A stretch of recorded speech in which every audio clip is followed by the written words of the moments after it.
Major bonus, no? Yes.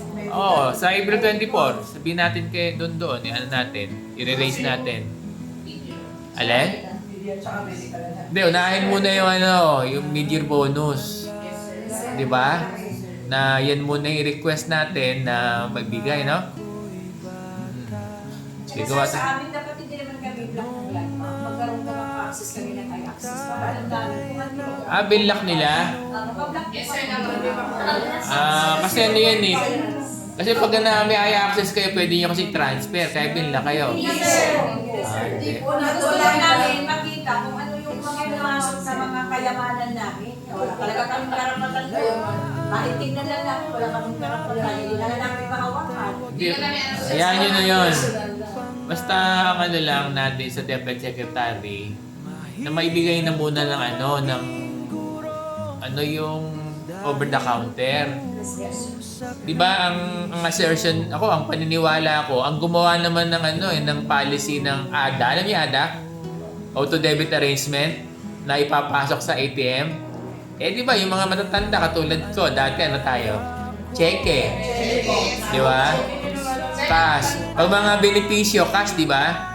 Dumating ngayon yung ADA policy. Sino bang gumawa ng ADA policy? DepEd tsaka BBM. Since sila naman ang gumagawa ng policy, so baka po pwede mag-modify ng policy dahil sa panahon ngayon, 100,000 na yung mga garnies, no? Dapat yun ang hilingin na magkaroon ng tuition teacher na na i-over the counter na lang. Baka po pwede i-modify yung policy ng ADA. Kaya hindi nyo masisi yung mga principal tsaka yung mga superintendent. Actually, kami dito implementing unit. Pwede ako magbigay ng check sa teacher. Yun nga po, sir. Kaya lang, baka kami ma-administrative case kasi meron tayong DepEd order na ADA eh. Pero kung babaguhin ng DepEd yung policy, Sir, yung gano'n yung magkakaroon ng directive, susunod yung mga SDS. Yung admin case na gano'n, sir, sino ang may karapatang magreklamo? Saan? Yung sinasabi niyo na kayo ng check? Motu proprio.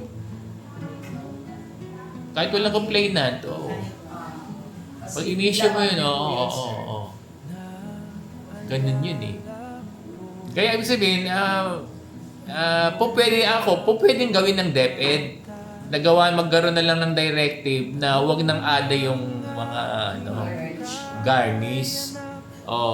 Meron tayong isang case na yung kay President Bongbong Marcos. Hindi naman niya inada yun yung SRI nung una siyang binigay niya ng cash, di ba? Dahil alam niya alam niya nakasanla yung mga itim ng teachers, di ba? Bakit yun pwede? Di ba?